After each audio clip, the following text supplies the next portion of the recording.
Près de 24 heures après le début de l'incendie, les Canadair sont de retour dans le ciel entre Saint-Vallier et Brossac.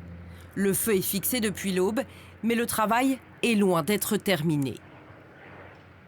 Même si le feu est maîtrisé et fixé, il y a bien évidemment ce travail classique de s'assurer qu'il ne va pas y avoir de reprise, de travailler sur les lisières pour bien maîtriser le périmètre de ces 200 hectares qui ont brûlé au cours de la nuit. Les reprises sont finalement inévitables à la mi-journée avec le retour de la chaleur. 200 pompiers sont toujours à l'œuvre, assistés d'un hélicoptère bombardier d'eau.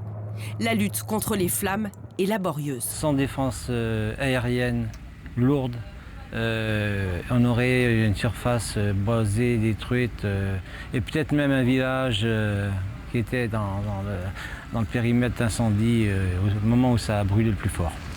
L'incendie s'est déclaré hier vers 16h30 dans le massif forestier de la Double pour rapidement se propager et ravager au total 230 hectares durant la nuit. Au plus fort du sinistre, 328 pompiers sont engagés, venus de toute la Nouvelle-Aquitaine. Ce couple de retraités assiste, lui, impuissant au désastre. Ça a parti dans la vallée, là, c'était énorme, énorme, énorme. C'est stressant, c'est impensable de voir ça. Hier, 44 personnes ont été évacuées préventivement. Il n'y a pas de blessés ni d'habitations détruites.